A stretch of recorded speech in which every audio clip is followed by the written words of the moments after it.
कोई दिखाई नहीं देगा, ये गारंटी है, कोई भी नहीं दिखाई देगा। अब देखिए केजरीवाल दुनिया भर की बातें करते हैं टीवी के ऊपर आकर कि हमने 5 गेट खोल दिए हैं, खोला एक भी नहीं था। खाली ये मीडिया वाले ये कुछ करेंगे या नहीं करेंगे बताओ। कल जब हम यहाँ से निकले थे पूरी ये रोड भरी हुई थी, अब ये रोड पूरी खाली है तो ये पानी कहीं निकालना नहीं चाहिए इन लोगों को। नाले जाम है, सारी वो है, बताओ इतनी पॉश कॉलोनी में रहने का फायदा क्या है। प्रशासन के लोग आए थे आप लोगों की मदद? कुछ नहीं, सिर्फ एनडीआरएफ वोट लेने आते हैं वो, लेके गए थे। वोट लेने आते हैं वो। राजधानी दिल्ली में बाढ़ जो आई उसको बाढ़ कहेंगे या फिर मानव निर्मित आपदा कहेंगे, आप उसको जो भी कहना चाहें कह लीजिए। हम तो इसको कहेंगे कि ये नाकामयाबी है सरकारों की, प्रशासन की और जो भी इसके ज़िम्मेदार हैं। दिल्ली में अब बारिश नहीं हो रही, 3 दिन हो गए और उसके बावजूद ये सिविल लाइंस है, दिल्ली का सिविल लाइंस इलाका जहाँ मैं खड़ा हूँ, ये आप आसपास देखेंगे बड़ी बड़ी यहाँ पे अच्छे घर हैं, कोठियाँ इसको कहते हैं दिल्ली की भाषा में। संभ्रांत लोग रहते हैं। थोड़ी दूर पे एलजी हाउस है, थोड़ी दूर पे सीएम केजरीवाल का घर है, तमाम मंत्रियों के घर हैं और उसमें आप देखिए कि ये कोठियों वाले इलाके में पानी घुस गया है। सड़क पर पानी नहीं है, लेकिन जब यमुना का पानी आया तो उसके बाद पानी जब घरों में घुसा तो अब तक निकासी की कोई व्यवस्था नहीं हो पाई। आप इससे समझ सकते हैं कि कितनी त्रासद स्थिति है। ये कुछ घर हैं जिनके घरों में पानी घुस गया है। ये सारे जितने दरवाजे सब बंद करके यहाँ के लोग होटल निकल गए, होटल में रहने लग गए। इस घर में पूरा सामान बिखरा पड़ा हुआ है, सोफ़े हैं, सारे किताबें हैं, सब कुछ पानी अंदर घुसा हुआ है और सारा कुछ गिरा पड़ा हुआ है। ज़्यादातर लोग जो है यहाँ से निकल के चले गए हैं। आप यहीं रहती हैं? हाँ जी, हम यहीं रहते हैं। अच्छा, कौन सा घर है आपका? ये वाला। अच्छा, आपके घर में भी पानी चला गया? घर के अंदर नहीं आया, अभी ये बाहर तक है। अच्छा, बेसमेंट में पानी? बेसमेंट में होगा, लेकिन वो इस टाइम अंधेरा हो रहा है ना, लाइट नहीं है तो हमें चाबी नहीं मिल रही। अच्छा, तो वहाँ पे आप साफ़ सफाई भी नहीं कर पाएंगे जब तक पानी नहीं निकलेगा? साफ सफाई हमने घर की ही नहीं करी, अंधेरे में कैसे साफ सफाई करें। लाइट तो आ ही नहीं रही ना। तो आपके अड़ोसी पड़ोसी ज़्यादातर चले गए? सब गए, ये भी सब गए। सबके घर में एक दो अभी मेंबर्स बैठे हुए हैं। ये तो भैया ये तो ऑफिस है। अच्छा, ये वकीलों का ऑफिस है, इनकी पूरी किताबें तैर रही हैं। हाँ वो तो अंदर दिख रहा है कि अंदर बहुत ज़्यादा नुकसान हो रहा है। हाँ, कल यहाँ तक पानी था जो उनके गेट खाली के ये ऊपर था। मीडिया वाले ये कुछ करेंगे या नहीं करेंगे बताओ। सामने रोड बिल्कुल पहले, कल जब हम यहाँ से निकले थे पूरी ये रोड भरी हुई थी, अब ये रोड पूरी खाली है तो ये पानी कहीं निकालना नहीं चाहिए इन लोगों को। कितने परेशान हमारे हम लोगों के लिए। 2-2, 3-3 साल के बच्चे, हम यहाँ कहाँ residents जाके हैं। पड़े हुए हैं। पिछले 25, 30 साल से यहाँ रजिस्ट्रेशन है, लेकिन यहाँ का कोई भी विकास नहीं हो रहा है। सारे नाले जाम है, सारी वो है, बताओ इतनी पॉश कॉलोनी में रहने का फायदा क्या है। पानी आपने इससे पहले कभी इतना पानी देखा था अपने घर? भैया इससे पहले कब आया था? इससे पहले 10 साल पहले आया था, लेकिन पहले तब आया इतना था, नहीं था। लेकिन तब भी से सुबह बहुत आया कम था, शाम तक को निकल उतर गया गया था, शाम तक खाली हो और गया वो भी था घर के बाहर तक अब था वो भी पानी। वहाँ तक आया था, सिर्फ वो हमारा मेन गेट देख रहे इसी हैं। लेवल पे था, लेकिन बाहर तक था, इस गेट तक। यहाँ तक इतना पानी कभी नहीं आया। और इस बार इतना पानी आ गया, आप लोगों को पता चल पाया जब तक, या रातों रात आ गया कैसे? नहीं, रातों रात नहीं आया, सुबह तक हमारे ये गेट तक आया था। फिर भी हम थे कि, लेकिन जब हम लाइट चली गई तब हम लोग निकले। और कोई इंटीमेशन नहीं थी कि इतना पानी आपके यहाँ पीछे जैसे अंकल मिले, उनको बहुत प्रॉब्लम हुई, दवाइयाँ नहीं ले पाए आप लोगों को, इस तरह की दिक्कतें? भैया वो तो पेशेंट के साथ हो गई ना। हमारे यहाँ बराबर वाले घर में भी एक पेशेंट है, वो कैंसर का पेशेंट है, उसकी कीमो अभी होके चुकी है, उनका भी घर यहाँ से खाली करवा के उसको कहीं और लेके गए हैं। दिक्कतें तो हैं ही ना भैया। प्रशासन के लोग आए थे आप लोगों की मदद? कुछ नहीं, कुछ नहीं। सिर्फ एनडीआरएफ वोट लेने आते हैं वो, वोट मिल लेके गए थे हमें। वोट लेने आते हैं वो। और सिर्फ एनडीआरएफ वाले आके रेस्क्यू किया था? बस हाँ जी, वो किया था। हाँ, वो बोटें आई थी, वो हम लोग फिर बोटों में बैठ के निकल गए थे। हम तो कपड़े भी नहीं लेके गए थे, अब कपड़े लेने आए हैं। फिर रह कहाँ रहे थे आप लोग फिर? भैया हमारी अपने फैमिली relatives नहीं के है यहाँ, क्या, हमारे हमारी family रिलेटिव्स हैं, राजपुर रोड पे रिलेटिव्स हैं, हम उनके यहाँ रह रहे हैं, क्या करें। ये जब तक पानी नहीं निकल जाता तब तक आप लोग क्या ही वापस आएंगे? क्या कहाँ आएंगे बताओ, जब तक लाइट नहीं आएगी तब तक नहीं आ सकते। पानी भी नहीं, लाइट नहीं आ रही? लाइट तो नहीं आ रही, नहीं तो हम तो जाते भी नहीं। अच्छा, लाइट ही तो नहीं आ रही।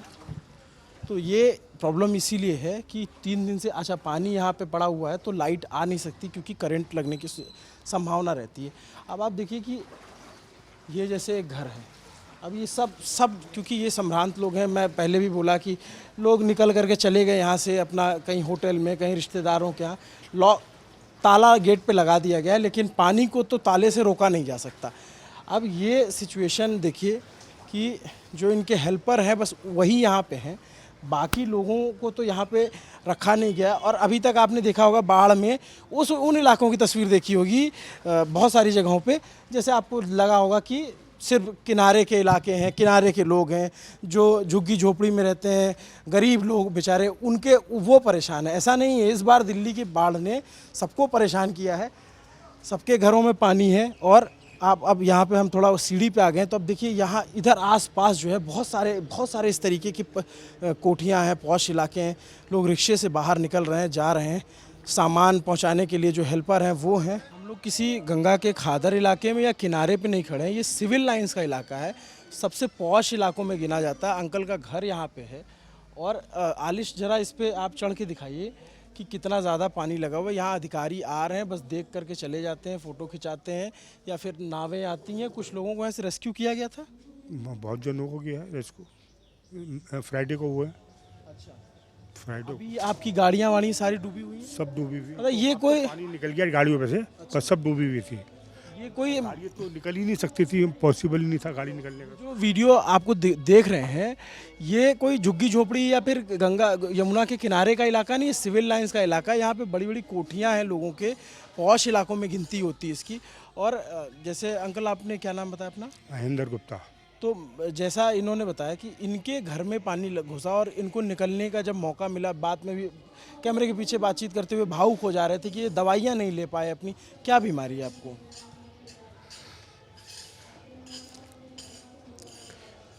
बीपी वगैरह, शुगर, सब डेली रूटीन जो भी होता है वो सब बीमार। तो दवाइयाँ नहीं ले पाए आप अपनी? लेना है, नाम ही नहीं मालूम, तो बाज़ार से आ जाती पर नाम नहीं मालूम। कितने लोग हैं आपके घर में? मेरे घर में 6 लोग हैं। सब निकल गए थे? हाँ, वो है स्टाफ था, उनको भी निकालने आया हूँ। आप रिटायर्ड हैं या कुछ करते थे पहले? टायर्ड, पहले क्या करते थे? शॉप है, बच्चा देखता है। मेरे को तो एक ये प्रार्थना है, ये जो बीमारी से बचाने के लिए दवाई वगैरह का और सफाई का, ये मैं समझता हूँ कल तक पानी उतर जाना चाहिए, जिस स्पीड से पानी अब उतर रहा है उसके बाद। पर यहाँ कोई दिखाई नहीं देगा, ये गारंटी है, कोई भी नहीं दिखाई देगा। सरकार का कुछ नहीं कर रही है। सिर्फ आप देखिए केजरीवाल दुनिया भर की बातें करते हैं टीवी के ऊपर आकर कि हमने 5 गेट खोल दिए हैं, खोला एक भी नहीं था। आज बड़ी मुश्किल से सुबह बताया एक गेट खुला है जो 24 घंटे में, अभी 4 गेट बाकी हैं जिससे पानी बहुत फुर्तीलेपन से निकल सकता है, पर कर रहे हैं जैसे कर रहे हैं। मतलब वो दिल्ली जिसके लिए कहा जाता है कि सारा सत्ता, सारी तंत्र जो है यहीं पे है और सब कुछ यहाँ फेल नज़र आता है। थोड़ी थोड़ी दूर पे बड़े बड़े दफ्तर, बड़े बड़े ऑफिस, सत्ता के तमाम मठाधीश यहीं पे हैं, यही इसी दिल्ली में हैं। लेकिन उनकी चौहद्दी तक बाढ़ का पानी आ गया है और उनको ये समझ में नहीं आ रहा करें क्या। ये आप कह सकते हो कि प्राकृतिक आपदा है। प्राकृतिक आपदा की पहले से तैयारियां भी तो होती हैं। वो जो बैराज बाद में खोले गए, जो आर्मी की मदद लेनी पड़ी, क्यों लेनी पड़ी? आप कह रहे हो कि यमुना बैराज से पानी छोड़ दिया गया, तो पानी तो छोड़ा जाएगा और आपको पहले से पता भी होता है कि हाँ पानी छोड़ा जाएगा, लेकिन उसकी तैयारी की जाती है ना, उसकी तैयारी आपको समझ में आता है कि इन इलाकों। और अभी तो ये कुछ उदाहरण हैं, ये मैं उस इलाके में हूँ जहाँ से ज़्यादा पानी निकल गया है। बस जो घरों में पानी जमा रह गया और 3-3 दिन से जमा है, लोग यहाँ से जा रहे हैं, वही पानी है। जब आपको अभी मैं उन इलाकों में ले चलूँगा जहाँ एक्चुअल में यमुना जी के पास में है, जिन कॉलोनियों में जिन मिडिल क्लास फैमिलीज़ के घरों में पानी घुसा, वो स्थिति आप देखेंगे तो आपको लगेगा कि ये दिल्ली ही है, वाकई में एक्चुअल दिल्ली है। अभी तक लोगों को लग रहा था कि दिल्ली में जो बाढ़ आई है, जो पानी आया है, वो किनारे पे जो झुग्गी झोपड़ी के रहने वाले लोग हैं उन्हीं तक आया, वही प्रभावित हैं। तो ऐसे लोगों के लिए रैन बसेरा बना दिया गया, खाने के लिए खिचड़ी दे दी गई, चल रहा है। लेकिन जब इन घरों में पानी घुसता है और लोग आवाज़ उठाते हैं तो समझ में आता है। अधिकारी आ रहे हैं यहाँ पर, कुछ नहीं है, 3-3 दिन से लाइट नहीं, रहेगा कैसे आदमी? पानी ये निकलेगा तब तो जो है आदमी यहाँ पे आएगा जाएगा। अब आप देखिए कि सड़क एकदम सूखी हुई है, उधर साइड सड़क एकदम सूखी हुई और यहाँ पर पानी पूरा भरा। ये इन घरों की स्थिति देखिए, इन घरों में भी एकदम पानी भरा पड़ा हुआ है।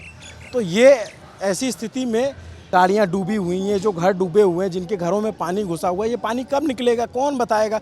कोई बताने वाला नहीं है। नेता आते हैं साइड में किनारे, थोड़ी थोड़ी दूर पे फ़ोटो ऑफ होता है, बहुत बृहत स्तर पे काम चल रहा है और उसके बाद वो चले जाते हैं। लेकिन आम स्थिति ये है जो मैं आपको दिखा रहा हूँ। मैं ये पानी में कूद के आपको ये नहीं दिखाऊंगा कि मेरे गले तक पानी है, मेरे कंधे तक पानी है, मेरे लिए क्या परेशानी। मैं तो आ रहा हूँ, रिपोर्टिंग करूँगा, दिखाऊँगा और चला जाऊँगा।